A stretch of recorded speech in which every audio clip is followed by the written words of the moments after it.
오늘도 온라인으로 주일 예배를 드리시는 여러분 모두를 그리스도의 이름으로 축복합니다.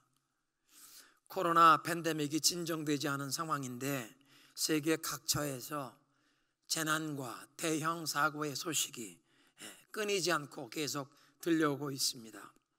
대한민국을 비롯한 아시아 여러 국가에서 물난리가 발생했고, 또 중동 레바논의 수도 베이루트에서 대형 폭발 사고로 큰 피해가 발생했습니다. 미국에도 남가주에선 산불이, 또 동부 지역에선 허리케인으로 물난리를, 그리고 아직도 해결되지 않은 인종 갈등의 문제와 미국의 여러 지역에서 코로나가 이 상황이 점점 심각해지고 있습니다. 이런 모든 상황 중에서 우리는 눈을 들어 하나님을 바라보아야 합니다. 이사야 6장은 우시야 왕이 죽던 해에라는 말로 시작이 되는데요, 이사야 선지자의 영안이 열리고 하늘이 열려서 하나님께서 높이 들린 보좌의 왕으로 좌정하신 모습을 보게 됩니다. 우시야 왕은 약 50여 년 동안 유다를 통치하면서 이 강한 리더십을 발휘해서 다윗과 솔로몬의 뒤를 이어 그 유다의 황금기를 가져왔던, 그리고 하나님 앞에서 선한 왕이었습니다. 그런 왕이 죽었으니 이사야에게 큰 실망이 되었을 것입니다. 온 나라에 큰 영향을 끼칠 수 있는 큰 사건이었습니다. 그런데 모든 왕들과 권세자들은 시간이 흐르면 어차피 역사의 무대에서 퇴장해야 하는 유한적인 존재들입니다. 우시야 왕 같은 강력한 왕들은 어차피 다 죽는다는 것입니다. 대한민국이나 이제 미국에 앞으로 다가오는 이 11월 선거에 어떤 인물이 대통령으로 뽑힐지 세상 사람들이 큰 관심을 쏟지만, 모든 통치자들은 우시야 왕처럼 역사의 무대에서 퇴장해야만 한다는 것입니다. 그래서 우리는 오늘날 세상의 많은 뉴스에만 귀를 기울이는 것이 아니라, 그 많은 뉴스에 마음이 요동하는 것이 아니라, 이 세상의 모든 통치자들과 국가들의 흥망성쇠를 주관하시고 또 우리 개개인의 생사화복을 주관하시는 하늘의 하나님께로 우리의 눈을 들어야 하는 것입니다. 하늘의 보좌에서 세상 모든 나라들의 계획과 모든 사람들의 도모함 위에 높이 들리신 보좌에서 통치하시는 만왕의 왕이신 하나님의 말씀에 귀를 기울여야 하는 것입니다. 오늘도 이 주일 예배를 통해 하나님께서 우리의 눈을 열어 위를 바라볼 때 영안을 열어주시고 하늘을 열어주셔서 하나님의 음성을 듣게 하시는 이 시간 되게 하시기를 주님의 이름으로 축원합니다. 환난과 어려움의 시대를 살아가는 하나님의 백성들에게 베드로 사도를 통해서 주시는 메시지를 우리가 함께 상고하며 은혜를 나누고 있습니다. 하나님의 크신 긍휼하심으로 그리스도 안에서 거듭나서 구원함을 받은 백성은 이제 우리를 순종하는 자녀로 부르시는 그 하나님 아버지를 닮아가기 위해, 첫째는 거룩함을 닮아가야 하고, 두 번째는 그 우리를 부르신 하나님의 사랑을 닮아서 마음으로 뜨겁게 서로 사랑해야 한다고 말씀하십니다. 오늘 본문은 이제 이 거듭남으로 구원받은 하나님의 백성들에게 주어지는 특권과 사명에 대해서 말씀을 하십니다. 제일 먼저 첫째로 하나님의 가족 안에서 자녀가 되었기에 자녀로 이 영적인 성장이 필요함을 깨우치십니다. 갓난아이가 태어나면 바룩하고 성장하듯이 이제 그리스도 예수 안에서 거듭나고 하나님의 자녀가 된 사람은 영적으로 자라나야 하는데, 그 어린 아이를 더러운 것이나 해로운 환경에서 보호하듯 우리도 모든 영적으로 해로운 것들을 피하고 영적 성장에 필요한 자양분을 공급하더라고 하십니다. 1절에 우리가 버려야 할 죄악들을 말씀하시는데, 현대인의 성경은 이렇게 번역했습니다. 그러므로 여러분은 모든 악한 생각과 속임수와 위선과 시기와 온갖 비방을 버리고, 예수님께서 회개에 합당한 열매를 맺으라고 말씀하셨는데요, 그리스도 예수 안에서 거듭나서 하나님의 자녀가 된 사람은 떨쳐버리고 내려놓아야 할 것들이 있다는 뜻입니다. 에베소서 4장 22절 이하에 있는 말씀은 우리가 옛사람을 벗어버리고 하나님의 의와 진리의 거룩함으로 새롭게 지음을 받은 새 사람을 입으라 명하십니다. 우리의 행실에 뚜렷한 변화가 필요하다는 뜻이겠습니다.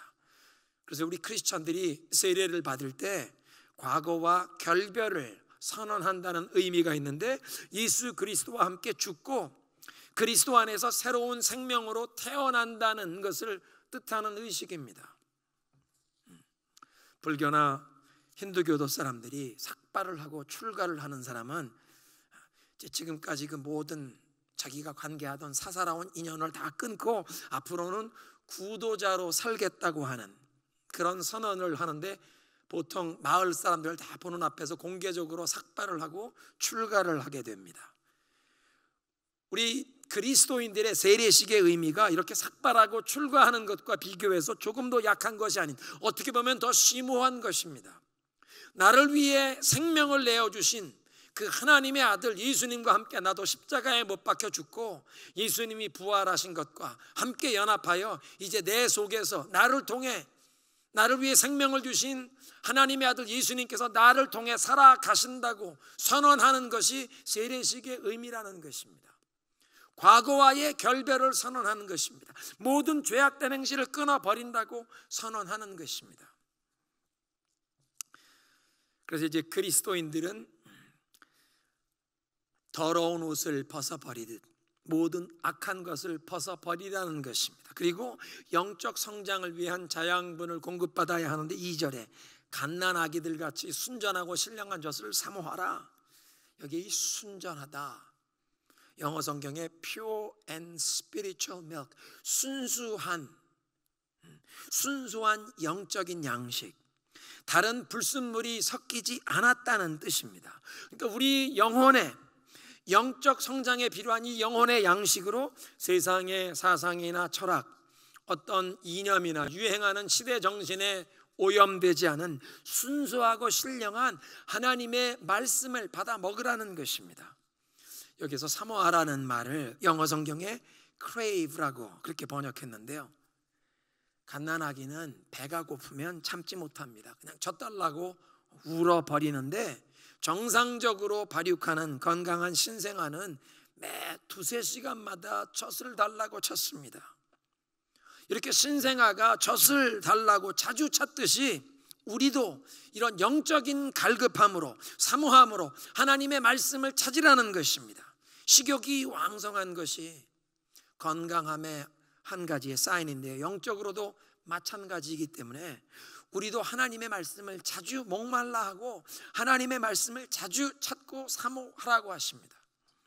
요즘 우리가 팬데믹으로 교회에서 자주 회집을 하지 못하고 있는 상황인데요, 온라인 예배를 일주일에 한 번 드리는 것 가지고는 우리의 영적인 생활을 유지할 수가 없습니다. 매일 음식을 먹어야 하듯, 그것도 한 번이 아니라 하루 3끼를 먹어야 하듯 우리도 영의 양식을 매일 섭취해야 한다는 것입니다. 우리 모두 함께 하나님의 말씀을 굳게 붙잡는 5 손가락을 다시 한번 복습하시겠습니다. 온라인으로 예배를 드리실지라도 여러분 오른손을 다 드시고 손을 활짝 펴시고 우리 함께 복습합니다. 하나님의 말씀을 듣자, 말씀을 읽자, 말씀을 공부하자, 말씀을 암송하자, 말씀을 묵상하자. 여러분 가정에서 함께 예배 드리시는 가족 식구들 서로 마주 보시면서 다시 한번 하겠습니다. 말씀을 듣자, 말씀을 읽자, 말씀을 공부하자, 말씀을 암송하자, 말씀을 묵상하자. 네. 교회에 함께 모이지 못할지라도 여러분 매일 말씀을 찾으시기 바랍니다. 새벽기도의 방송을 들으시기 바랍니다.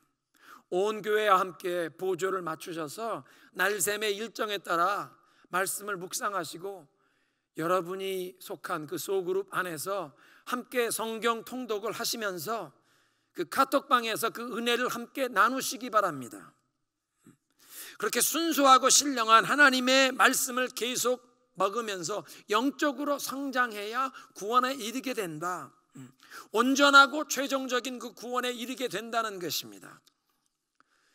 예수를 우리의 구세주로 믿고 영접하는 그 순간 우리가 거듭나고 우리의 모든 죄가 용서함 받고 우리의 신분이 변화받는 칭의함, justification, 우리의 신분이 변화받은 구원에 입문했다는 것입니다. 그런가 하면 지금 진행 중인 구원, 매일매일 예수님을 조금 더 닮아가는 이 죄악된 모습을 다 벗어버리고 새 사람을 덧입는, 그래서 예수님을 매일매일 닮아가는 변화의 모습, 성화, sanctification, 진행 중인 구원입니다. 그런가 하면 예수님 재림하시는 날 그 영광 앞에, 영광 중에 주님 앞에 서게 될 그날을 기다리는 glorification, 우리 성도의 영화, 구원의 완성입니다. 그 구원의 완성으로 나아가기 위해서 이 영적인 성장이 필요한데, 영적인 성장을 위해 하나님의 말씀을 매일매일 사모하며 그 말씀을 받아야 한다는 것입니다. 2장 3절에 있는 말씀은 시편 34편 8절, 오늘 예배의 부름의 말씀을 인용한 말씀인데요, 여호와의 선하심을, 인자하심을 맛본 사람은 그 선하심을 더욱 찾게 된다는 것입니다. 여기에 인자하심으로 번역된 단어, 이 크레스토스라는 단어가 음식에 사용될 때는 음식이 맛있다, delicious라는 그런 뜻의 단어였는데요, 그러니까 이 하나님의 선하심, 하나님의 인자하심을 한번 맛본 사람은 맛있는 음식을 한번 맛보면 그 음식을 더 먹고 싶어지는 것처럼 하나님의 선하심을 맛보고 매일매일 더욱 사모하게 되시는 여러분 되시기를 그리스도의 이름으로 축원합니다.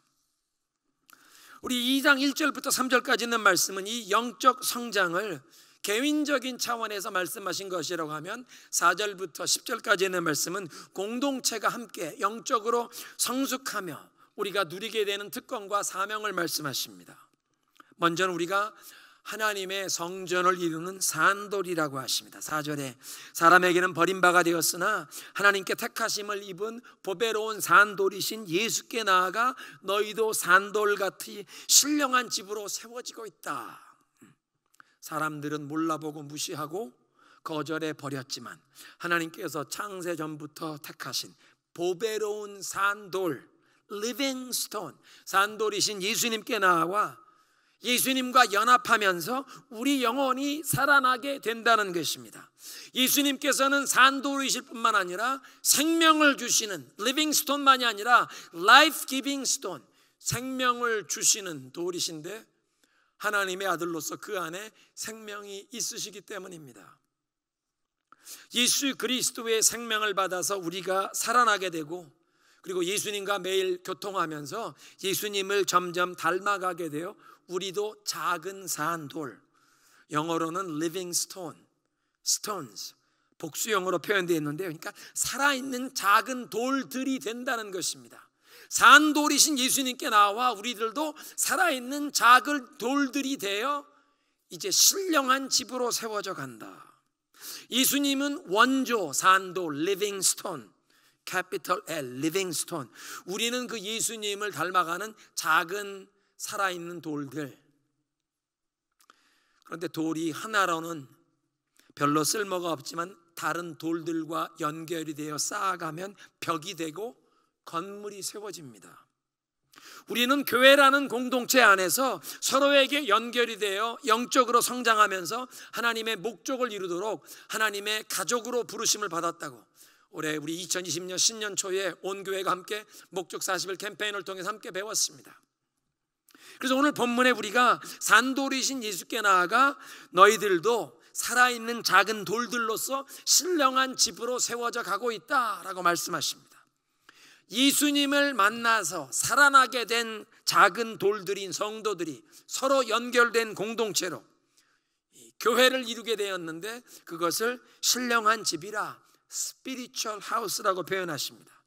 하나님께서 그의 성령으로 임하시는 공동체이기 때문에 하나님이 임하시는 성전, 거룩한 성전이 되는 것입니다.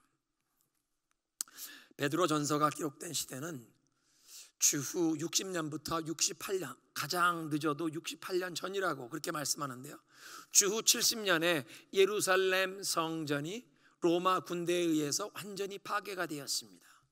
베드로 사도는 지금 아마 로마에서 이 베드로 전서를 기록했다고 대부분의 성경학자들이 추측하는데, 예루살렘의 성전이 아직 파괴되지 않았지만 예수님께서 이미 예언하시기를 그 예루살렘 성전에 돌 위에 돌 하나 남지 않고 완전한 폐허가 될 것이라고 예수님 예언하신 말씀을 알았기 때문에 헤롯 대왕이 건축했던 그 예루살렘 성전은 더 이상 하나님의 임재가 나타나는 것이 아니라 이제 조만간 사라질 건물에 불과하다는 것을 알았습니다.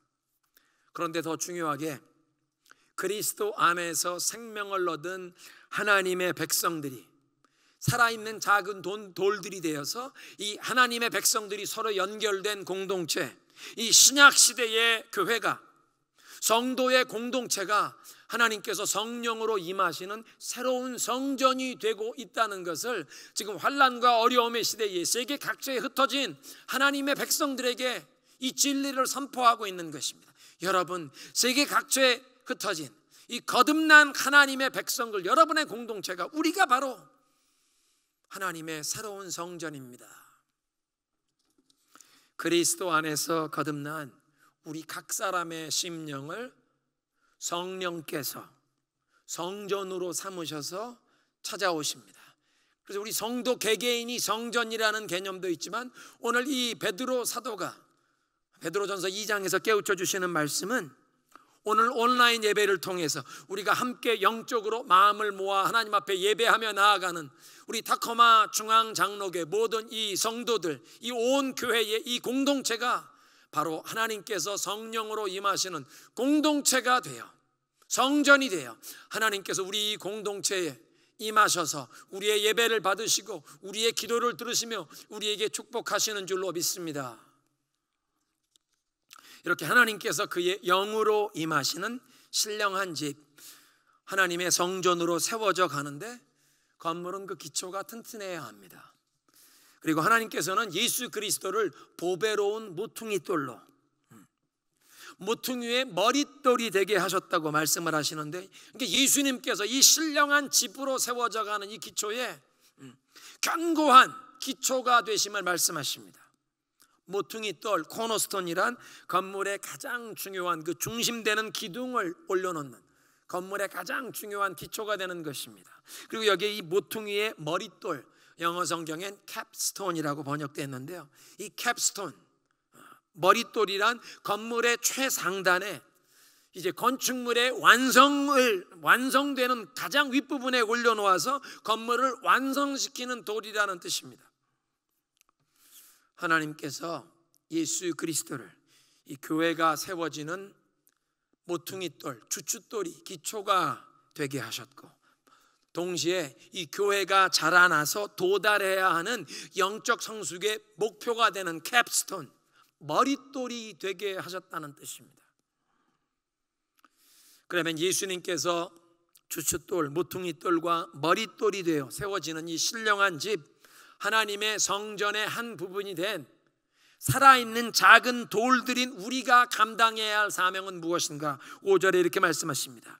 하나님이 기쁘게 받으실 신령한 제사를 드려라.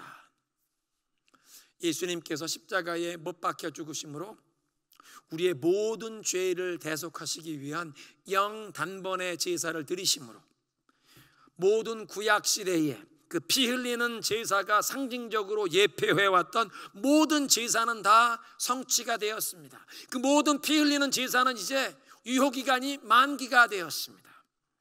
예수님께서 십자가에 못 박혀서 운명하시는 순간 그 지성소의 휘장이 위로부터 아래까지 갈라지시는 그 사건을 통해서 하나님께서 새로운 시대가 열렸음을 선언하신 것입니다.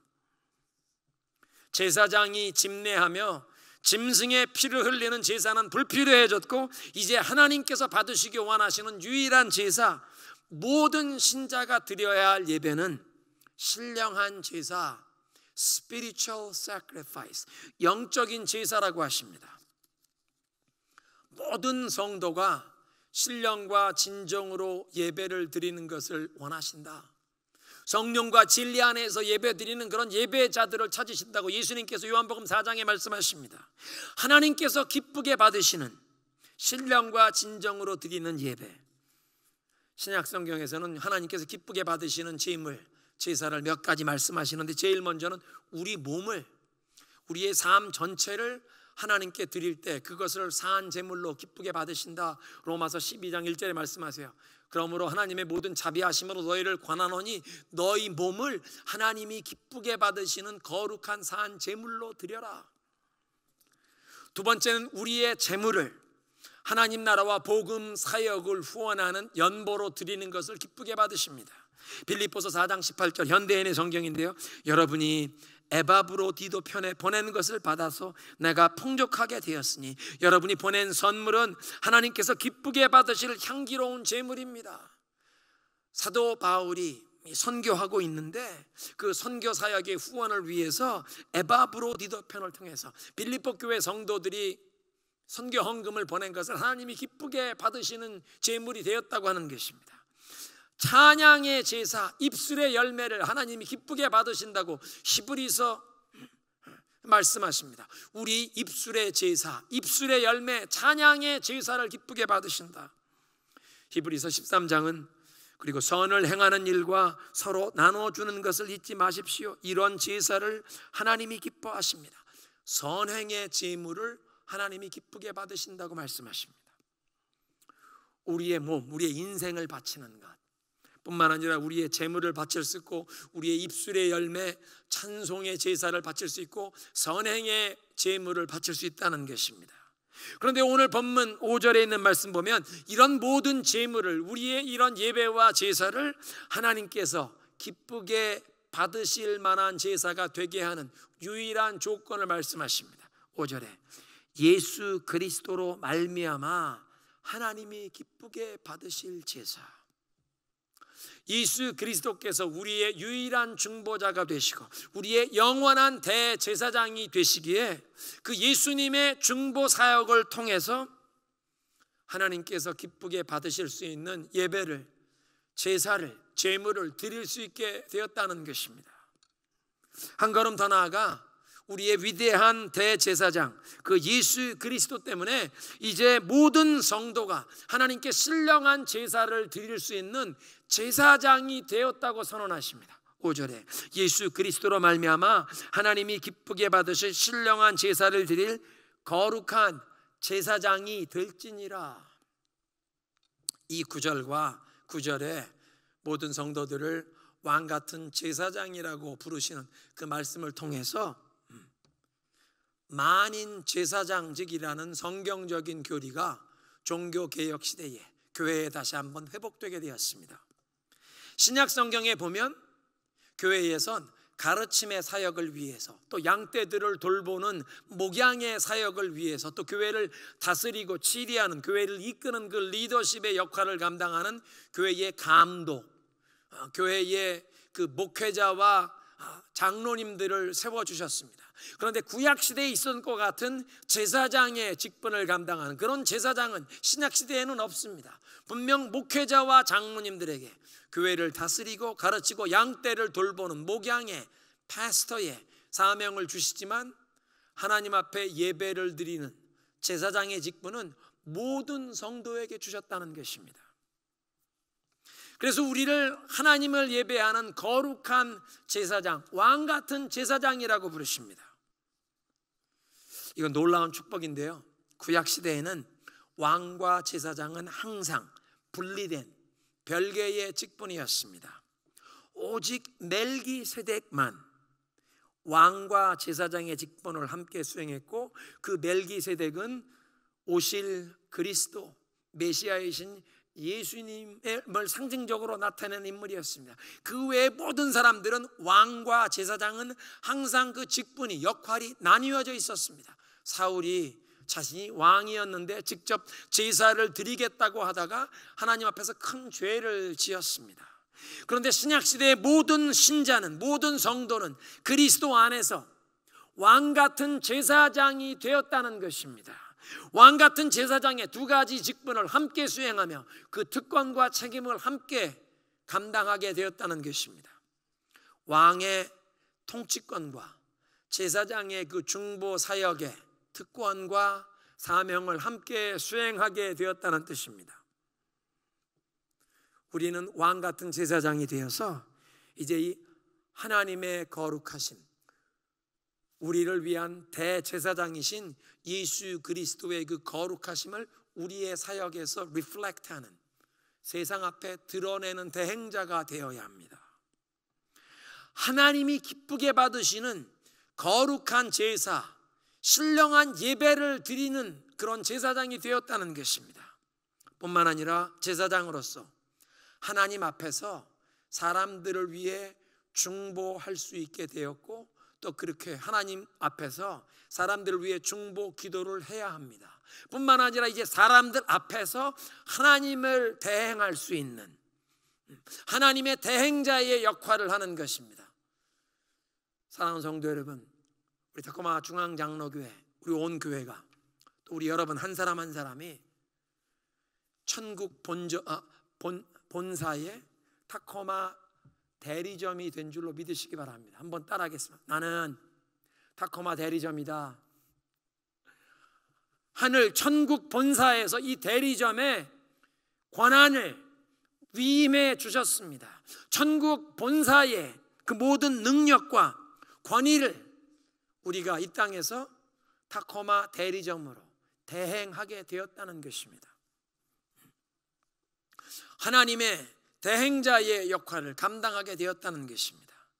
산 돌이신 예수님께 나와 우리도 살아있는 작은 돌들이 되었고, 서로 연결되어서 이제 하나님이 그의 영으로 임하시는 거룩한 신령한 집으로 세워지면서 하나님이 기쁘게 받으실 수 있는 거룩한 신령한 제사를 드리는 왕같은 제사장이 되었다고 하십니다. 마지막으로 하나님의 백성으로 살아가는 특권과 사명이 주어졌습니다. 9절입니다. 그러나 너희는 택하신 족속이요 왕같은 제사장들이요 거룩한 나라요 그의 소유가 된 백성이니 이는 너희를 어두운 데서 불러내어 그의 기이한 빛에 들어가게 하신 이의 아름다운 덕을 선포하게 하려 하심이라.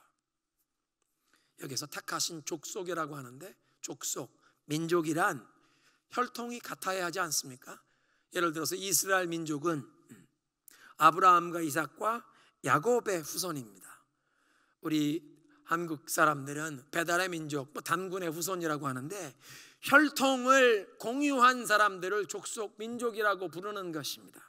그런데 크리스찬은 육체적으로는 다양한 민족의 혈통의 배경을 가졌지만 예수 그리스도의 보배로운 피로 거듭나서 하나님의 가족으로 새롭게 태어나게 되었기에 세상의 그 어떤 혈육관계보다 더 확실한, 더 영광된, 영원한 새로운 민족으로, 새로운 하나님의 족속으로 태어나게 된 줄로 믿습니다. 영원한 예수 그리스도의 그 보배로운 피로 거듭난 영원한 혈통으로 거듭나게 되었다는 것입니다. 거룩한 나라라고 하시는데, 우리를 부르신 그 하나님의 거룩하심을 세상 앞에 드러내는 그 거룩한 사명이 주어졌다는 것입니다. 우리 2주 전에 함께 배운 말씀인데요, 우리를 부르신 하나님을 닮아서, 우리를 순종하는 자녀로 부르신 하나님을 닮아서 내가 거룩하니 너희도 거룩할지어다. 하나님이 우리를 거룩한 삶으로 부르셨다는 것입니다. 뿐만 아니라 그의 소유된 백성이라, NIV는 God's special possession 그렇게 번역했는데요, 이 고대 근동 지역에서는 왕을 위해 국가의 국고와는 다른 별도의 특별한 보물 창고가 있었다고 합니다. 왕의 개인적인 용도를 위한 특별한 보물 창고였고, 그러니까 왕궁의 비밀 금고 같은 것이었는데 아무도 이것을 건드리지 못하는 것입니다. 왕의 권세와 위엄으로 보호를 받는 구별된 특별한 소유물이라는 뜻입니다. 출애굽기 19장 5절에서 하나님께서는 이스라엘 민족을 여호와 하나님이 특별히 구별한 하나님의 소유된 백성이라고 이 개념을 말씀하시는데, 디도서 2장 14절에 사도 바울은 신약시대의 성도들을 하나님께서 이렇게 특별한 소유로 삼으셨다, His own possession, 자기의 특별한 소유로 삼으신 자기 백성이라고 말씀하십니다. 오늘 본문에서 이 베드로 사도는 구약에선 이스라엘 민족을 향해 하나님께서 부르시던 이 명칭, 하나님의 특별한 소유된 백성을 이제 신약시대에 교회된 성도들에게 사용하고 있습니다. 그건 무슨 얘기냐면 구약시대에 하나님의 언약 백성으로 선택받았던 그 이스라엘이 누리던 모든 특권과 그 모든 축복을 신약시대에 그리스도 안에서 교회된 우리가, 신약시대 모든 성도들이 그 모든 언약 백성의 특권과 축복을 이어받게 되었다는 뜻입니다. 중요한 것은 이 하나님의 택함 받은 백성이라는 헬라어로 라오스라고 번역된 이 말, 언약 백성의 특권과 축복을 이어받은 성도는 언약 백성의 사명과 책임도 함께 물려받았다는 것입니다. 그래서 9절 하반절에 이 사명을 이렇게 말씀하십니다. 이는 너희를 어두운 데서 불러내어 그의 기이한 빛에 들어가게 하시니에 아름다운 덕을 선포하게 하려 하심이라. 이스라엘 민족은 유월절을 이제 지낼 때 그 출애굽의 하나님의 특별한 은혜로 자기들이 애굽의 바로의 종노릇하다가 해방되어 자유함을 얻게 되고 이제 하나님의 백성으로 이 약속의 땅으로 오게 된 그 출애굽의 사건을 어두움에서 벗어나 빛으로 들어오게 된 사건이라고 얘기합니다. 하나님의 그 아름다운 덕을 선포한다. 이스라엘 백성들이 그 출애굽의 그 구원의 은총을 얘기하는 것처럼 하나님께 받은 은덕, 하나님께 받은 그 사랑, 그 은혜에 감사하며 널리 선전하라는 것입니다. 이 10절에 있는 말씀은 호세아 1장 10절 이후에 있는 말씀을 인용하는 말씀인데요, 이스라엘 백성이 하나님께 불순종하고 범죄해서 하나님께서 더 이상 너희는 내 백성이 아니다, 호세아에게 음란한 여인을 취해 아내로 삼으라. 그 음란한 여인이 아이를 낳았는데 그 아이의 이름을 로암미, 내 백성이 아니다라고 불러라. 루하마, 더 이상 사랑받지 못하는 백성이라고 이름을 붙이라고 하십니다. 불순종과 죄 때문에 하나님께서 더 이상 내 백성이 아니다, 더 이상 나의 사랑을 받지 못한다고 그렇게 엄중한 선언을 하시고 이방 민족의 손에 붙이셔서 큰 환난과 고통을 당하게 하시는데, 그런 징계 이후에 하나님께서 이 백성들을 다시 내 백성이라고 회복할 것을 약속하는 그 말씀입니다. 사도 바울은 로마서 9장에 이방인들이 본래는 하나님의 백성이 아니었는데 돌 감람나무 가지였는데 참 감람나무의 가지가 베어지고 이 돌 감람나무가 좋은 감람나무에 접붙임 받아서 예수님 안에서 하나님의 백성이 되어 이 하나님의 택함 받은 아브라함의 후손에게 주신 그 모든 축복을 이어받는 하나님의 백성이 이제 이방인이 이 축복을 누리게 되었다고 말씀하십니다. 오늘 베드로 사도는 이 호세아의 예언을 인용하면서 유대인이나 이방인이나 그 배경에 구별이 없이 차별이 없이 예수 그리스도에게 나오는 모든 자는 하나님의 자비와 긍휼을 얻는 하나님의 백성이 된다고 말씀하십니다. 본래는 자격 없는 이방인이었든 아니면 불순종과 죄악 때문에 하나님께 버림받았던 이스라엘 민족이든 예수 그리스도 안에서 하나님의 자비와 긍휼을 얻는 하나님의 백성이 된다는 것입니다. 오늘 메시지를 정리하겠습니다.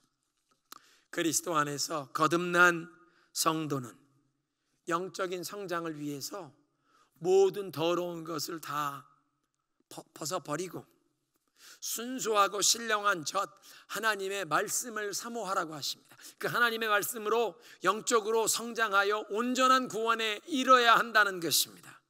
이런 개인적인 영적 성장만 아니라 우리 공동체가 구원받은 하나님의 백성된 공동체에게 주어진 특권과 사명을 두 가지로 말씀하십니다.